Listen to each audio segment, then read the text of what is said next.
Hello, everyone. Welcome to Dog Talk. I'm Jenna Moser. Our host today is Chantel Osahor. Woo! We are waiting for Michelle to join us. She'll pop up about halfway through. So to just Chantel and I to start it off. Chantel, I'm going to have you give a little bit of an intro, but I know you're not going to list all of your accomplishments, so I'm going to rapid fire some of the things that you've done really fast. Chantel holds a record for rebounds in a game, rebounds in a season, and career rebounds at UW. She helped lead UW to the Final Four, and then the following year to a Sweet 16. Sports Science did a clip about her and her shot. I don't know how credible at it. I think it's really cool, so I threw it in there. First team All Pac-12, Associated Press. Second team All-America, WBCA All-America, MVP. I had forgotten about this. MVP of the Lexington region, or NCAA. I was like, yeah. Oh, you had double doubles both games, right? Yeah. And then 42 career double doubles, which I'm like, it's not quite as good as me, but it's so Okay, so now you give a little bit about your background. You're from Arizona. Just talk us through a little bit. Yeah, well, one, thanks for having me. I appreciate it. You know, I always am so happy to see your face, Jenna. But yes, Jenna did a great job. My name is Chantel Osahor. I played at the University of Washington from 13 to 17, I believe. From Phoenix, Arizona originally. You know, played up there 4 years, had a great time. And then got drafted, hurt my knee in training camp, took a year off, ended up getting a GA position at Drake University up in Des Moines, Iowa. I did that for 2 years and went to go play in Japan the summer of my first year, and then realized I was done playing basketball, so went back for my second year, and now I am an assistant at the University of Arkansas and just finished my first year. Which is very big time for those that don't know. You're pretty young to be an assistant coach, so. Oh, that's funny. That's funny. No, impressive. Very impressive resume. Thank you. And, I mean, being a good friend of mine, obviously the top of the list. So, all right, let's dive into some questions. All right, so you said born and raised in Arizona. Let's talk about sports you played growing up and why you chose basketball. Yeah, great question. So honestly, growing up, I didn't play very many sports, and I honestly wouldn't have ever played basketball if not for my principal in grade school. So I was shooting with him outside, and one day he told my mom, hey, you got to put her in the YMCA.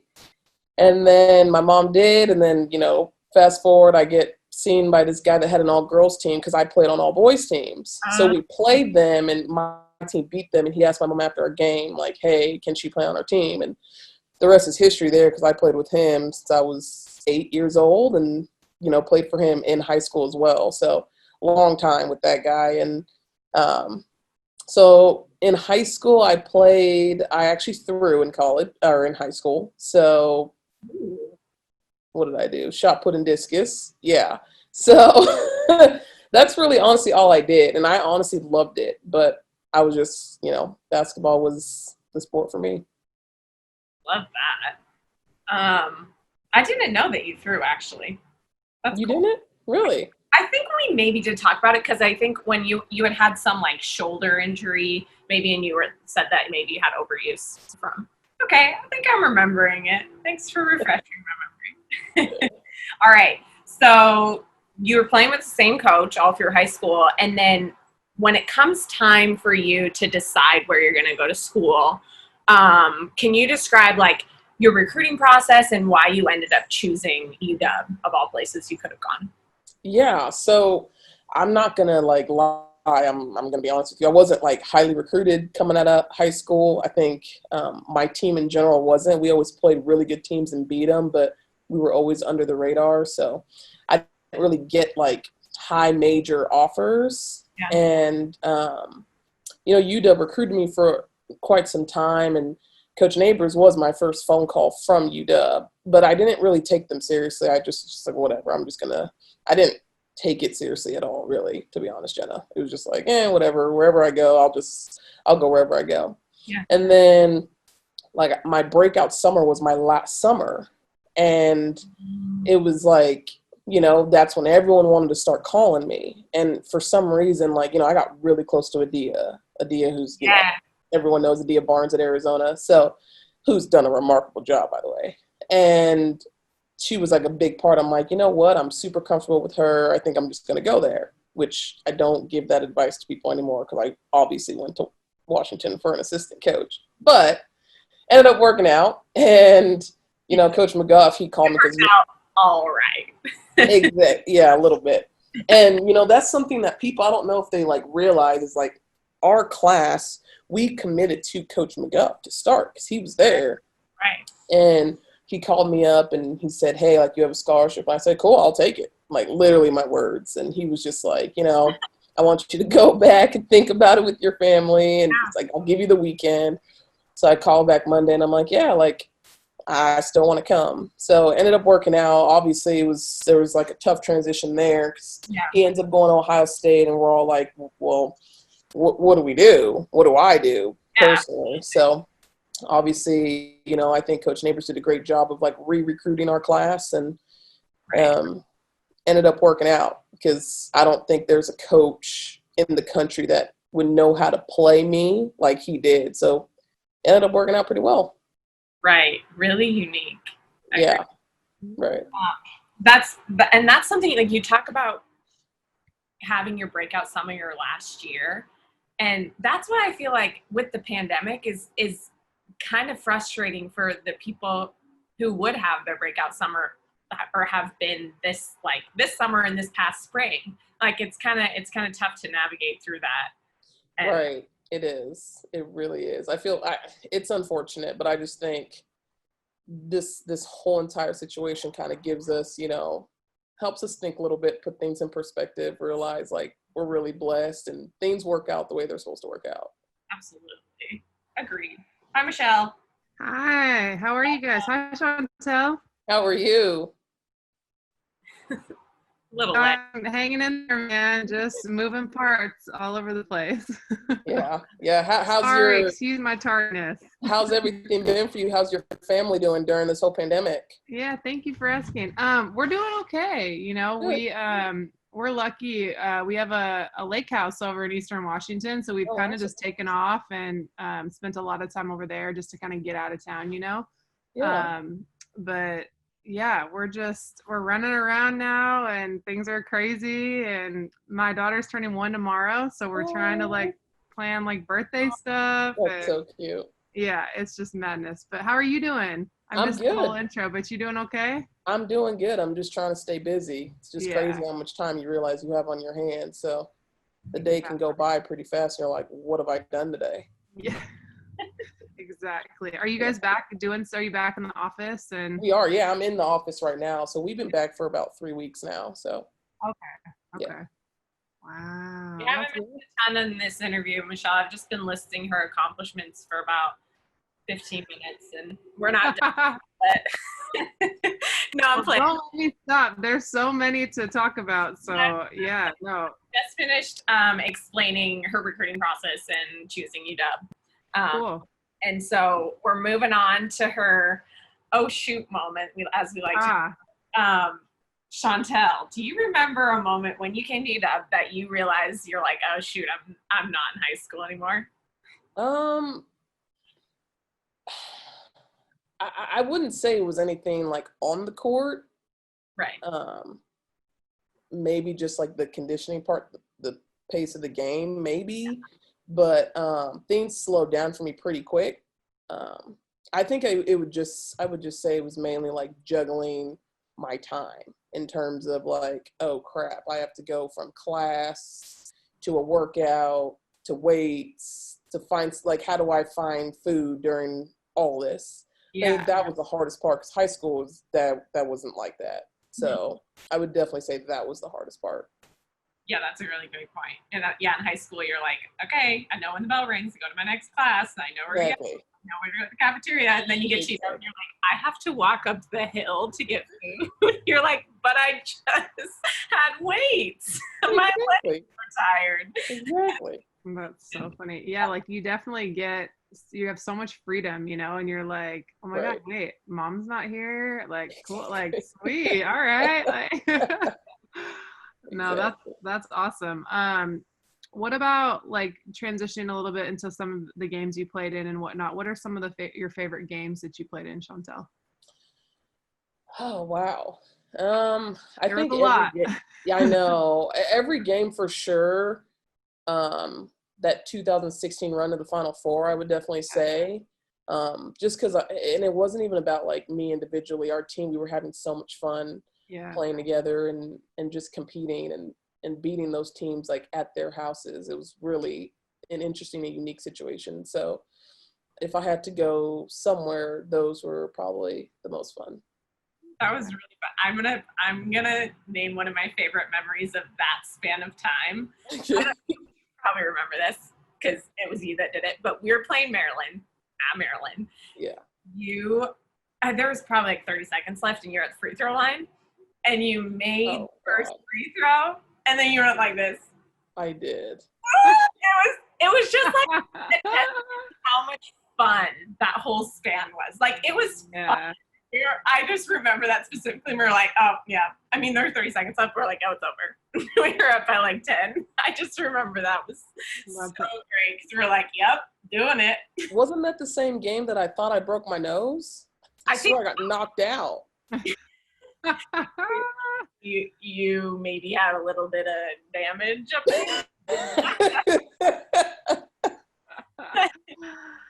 Oh man. I think it worked out for the best. Whatever happened, I mean, like we just talked about it. You're MVP in the Lexington region, so things were fine. It might have knocked something into you. Right? That's awesome. Anyway, that's a great memory. I mean, I obviously wasn't with you guys, but we as alums, we watched and we were cheering you guys on, and just to see you guys, like you said, taking people down on their home courts, and everybody was like, oh, the Huskies, they don't play anybody, whatever. You're like, it was awesome. Like it was so cool to just watch you guys. So fun. Okay, great transition from my funny memory into one of your favorite funny memories with the team or, on the court, anything like that. Just keep it lighthearted. You're probably going to remember this, but we were at Stanford, okay? And we're like doing a defensive drill. And I want to say this was our senior year. We're doing a defensive drill. And like Coach Neighbors is pissed. Like we're just not getting it right. We're not getting over the screen right. I don't know. It was something like, I think it was like me and Katie, we weren't plugging it right or hedging it. I don't remember. But he was so pissed off. And I remember, and I was like, you do it. And we were all like, you do it. Since we're not doing it right, you do it. And he went up there and almost broke his ankle. And that was the funniest thing ever because he fell. I don't know if you remember that, but he fell. And we were just like, we had to hold our laugh because we knew like if we laugh, we'll just start running sprints. We can't do it. But that by far is my favorite, funniest memory. I don't remember him falling. I totally remember that you do it. And I remember being like, oh God. Funny. That's amazing. That's pretty priceless. Yeah, like exactly. If I would have said that to a few of my coaches, I might have got kicked out the gym or something. Right. Oh, that's awesome. But it's true. Like a lot of times, as coaches, you're asking people to do stuff and it's like, all right, let me show you how to do it. Okay, I can, or not. I'm just trying to have you do something I can't do, but no, that's awesome. What about, Chantel, some of your proudest moments? I mean, of course, you mentioned the Final Four. It can be academically as well, too. A lot of people have talked about just graduating, What are some of your proudest moments as a Husky? Yeah, I would definitely say it was just like my continuous growth throughout my 4 years. Like I came in as a freshman, I didn't know anything. I just was dumb and slow and took things to heart way too seriously. And I think as I matured and, had people to tell me the truth, and even if I didn't want to hear it, it's what I needed to hear.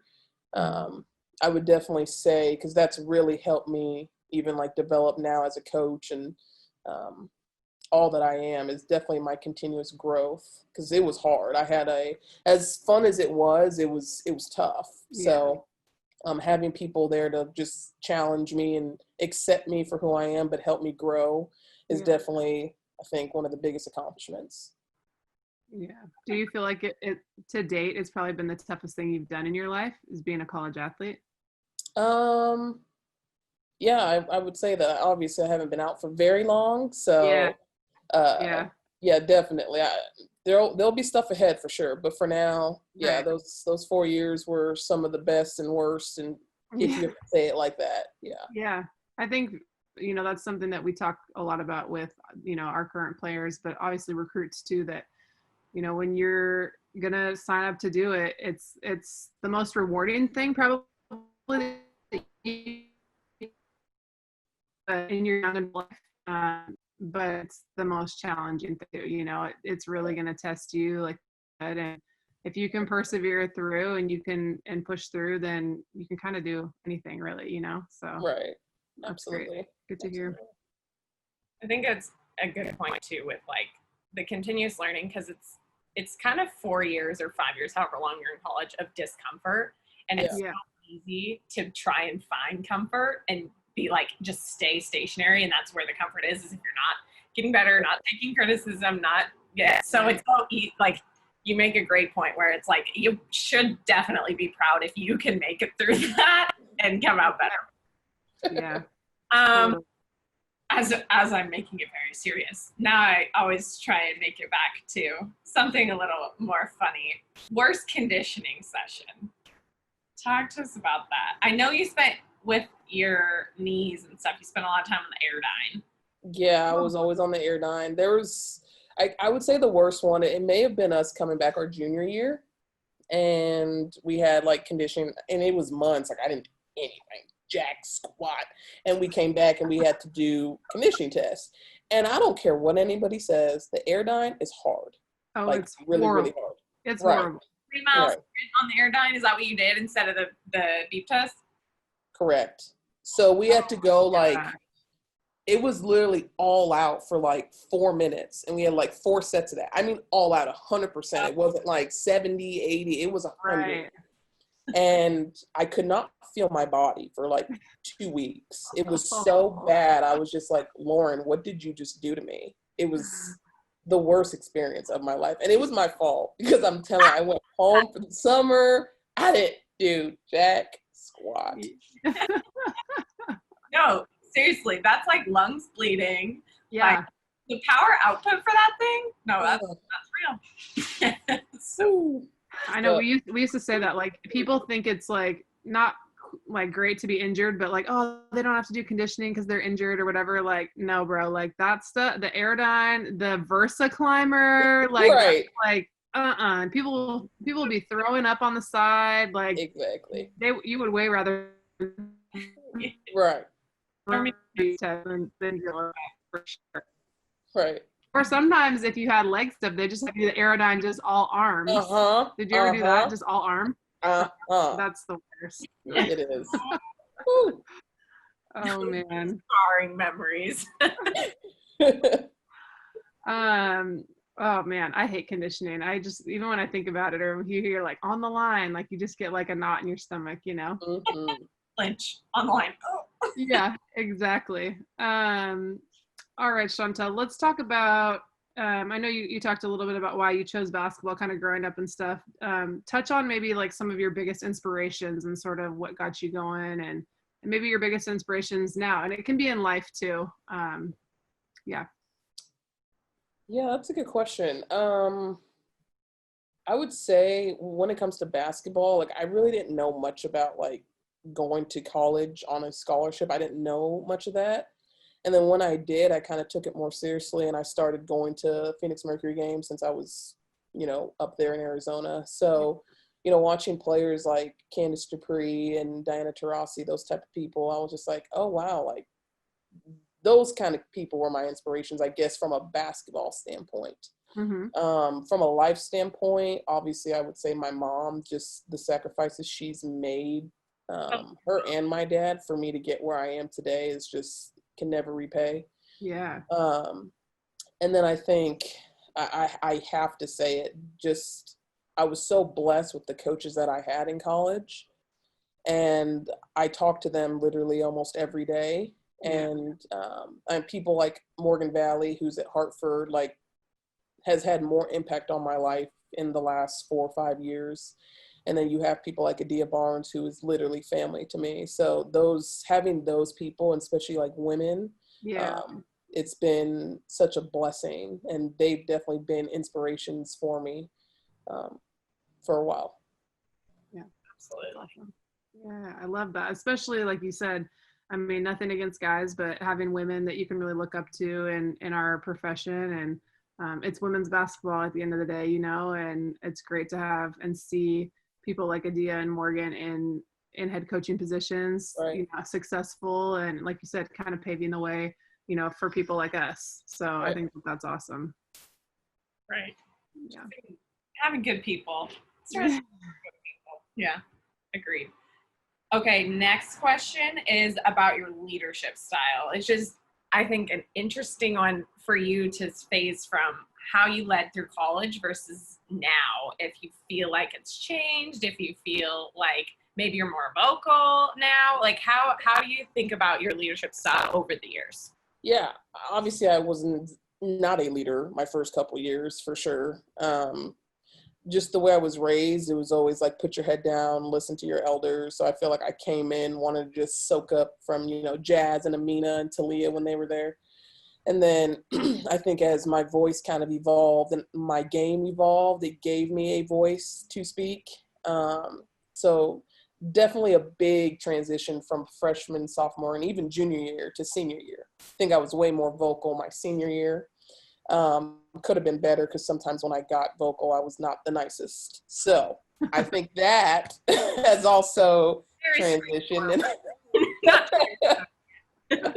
I've definitely learned from those moments as well. I think I'm way better. And, you know, the kids these days that you coach, you have to really know what they can take. So I try just figuring out, you know, what makes them tick. And most of the time, either if I'm not sarcastic, I won't say anything. I'll just go, you know, be on the sideline and just put my head down so I don't say anything. But it definitely has changed. I think obviously a lot of room to grow and get better at that. But doing my best to figure that out every day. Yeah, it's different. It is very different. Very different. Yeah. If you have anything sarcastic to say, don't say anything at all. Yeah, right. That's exactly the motto I need to go by, right? That's my motto. It feels like, you know, not all, but it feels like, you know, women or young ladies are a little more sensitive, you know, nowadays. And like you said, you got to be a little bit careful, or I think you're smart, and, you know, like you said, figuring out what makes each person tick. And as assistants, that's our role, is to make sure that, you know, when they're getting yelled at by the head coach or whatever, like we know how to, you know, insert ourselves and make them feel a little bit better or whatever. But it's cool. Are you noticing, like, it's so different, huh, on the other side of the lines now? Absolutely, it's different. And it's just crazy, just the different types of kids you have. Because when I was at Drake, you know, you have those type of kids where it's like their heads are just on the books, and it's just, it's different. So completely different type of kids, and just knowing how to, you know, kind of navigate through that. It's a fun challenge. It's a challenge, but it's fun to do. But yeah, it's definitely different. That's awesome. All right, let's talk about maybe formative in college, or something really pivotal that happened, you know, that kind of molded your college experience. I need you to say it one more time, because you kind of cut out. Yeah, no, you're good. Is there any like real pivotal moment or formative moment that you had at UW that really kind of molded your experience there? Molded my experience. Anything that stands out, like, okay, my transition from sophomore summer to junior year, I just really did a 180 and, got it together or whatever. Is there anything you can think of? Yes, so that is definitely, and that's the exact time frame. So you're spot on It that usually is. one. One, like that was actually like a really, really tough summer, and that's why I came back so out of shape. Because we just had some, like every team has their own little issues. So we had some issues, and I just needed to go home and stay away. And Coach Neighbors is so great that he was like, yeah, go home, take all the time you need. So I just went home the entire summer, was not there, and just kind of got my head together, and then, came back in a different headspace. And then I had a great conversation with Fred Castro, and, he was so honest with me, like, hey, you can be so good, but you need to do this, this, and this. Yeah. And those two things definitely changed just like my thinking, and I made a complete 180 from sophomore to junior year. Yeah, that tends to be the time. I think a lot of people, freshman year, you're so overwhelmed and it goes so fast because you're just trying to get your feet on the ground. And then sophomore year, you feel like, all right, I'm settled. But then there's like a lot of sophomore slump type stuff. And then it's like, okay, let me make this transition. And then boom, junior, senior year, it's like you got it down. So that seems to be the kind of like that pivotal summer, I feel like, for a lot of student athletes. Right.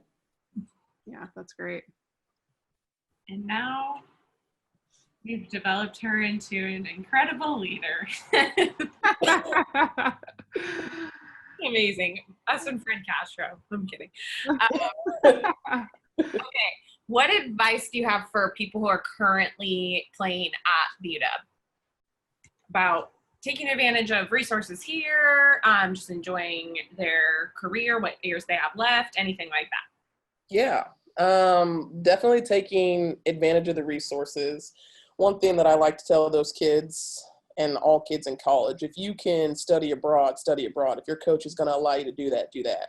Yeah. Again, I was fortunate to do that. I went to China and literally had such an amazing experience. It was within that same sophomore to junior year, I went up to China, and it was with kids that were not athletes. So I made all these friends that were not in our vicinity, in our area every single day.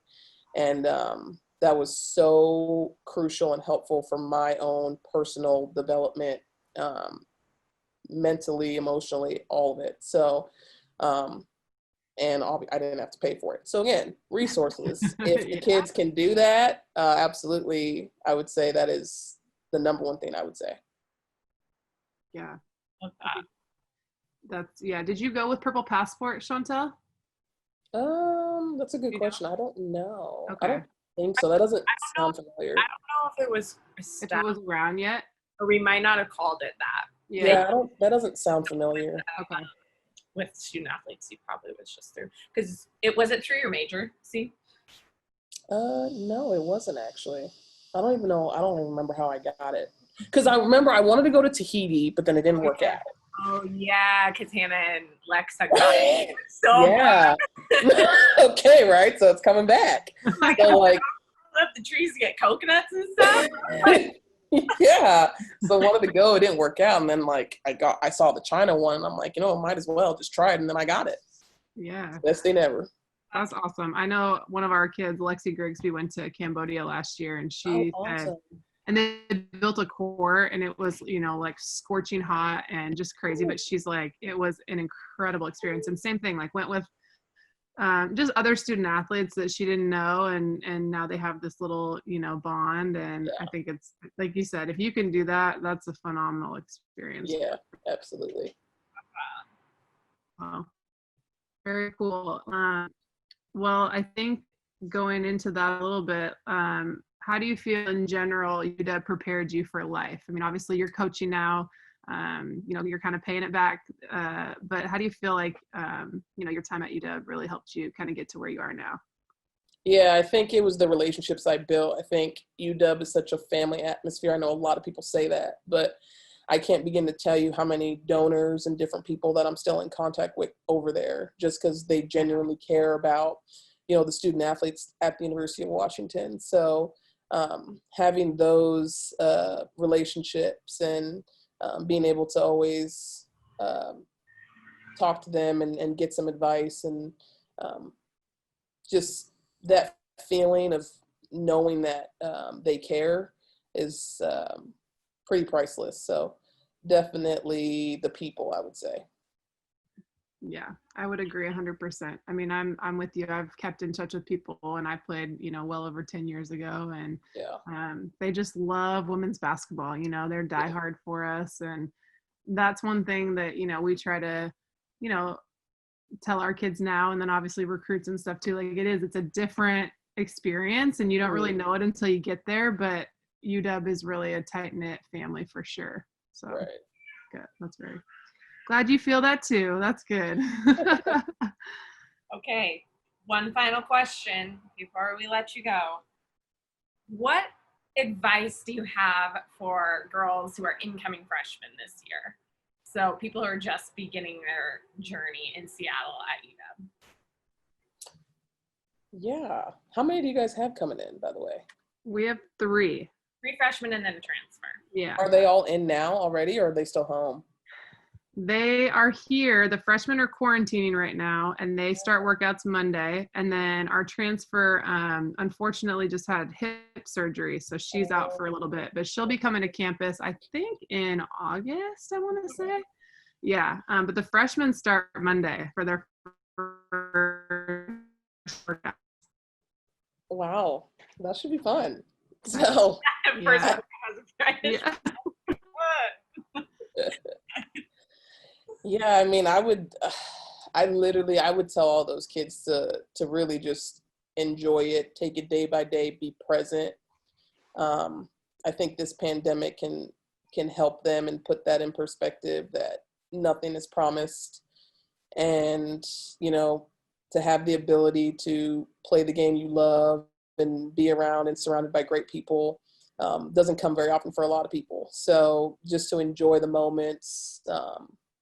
And really, really be present, because tomorrow is not promised. Amen to that, sister. I couldn't have said it better myself. Really, though. I mean, this pandemic has been crazy.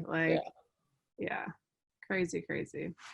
Wow, that was profound. I'm impressed. Jenna. I'm serious. Okay, I need to take one last opportunity to brag on Chantel, though, because I don't think we even talked about half the stuff she did, but like that advice from her as someone who has achieved so much on the court, and we hardly even talked about your major, but like someone who's very, very academically invested. Were you poli-sci? Yeah. Remember? Yeah, and then you maintain these connections with donors and was able to have somewhat of a social life as much as possible, friends and meeting with professors, all that stuff. Like, very impressive. And then also making time for us now. No, exactly. Taking time out of your busy schedule. Like, do you guys have workouts today, Chantel, or did you already have them? I actually am about to go work out 2 kids once we're done here. Oh, perfect. Yeah. Okay. Was Jenna always this funny, even when you guys were teammates? Always. Oh, great. Always. Oh, just man. The best. No, I mean, I got on late, and I'm sorry about that, but it's so great to see you. It's so great to see that you're doing your thing, you're coaching it up, and there's a lot of dogs out there that are coaching, and it's just cool to see, everybody kind of doing their thing. So congrats too, by the way. Thank you. I appreciate you guys having me on. I really do. Like, to be honest, I appreciate you guys thinking about me and having me on this. So, big part of UW women basketball history. So.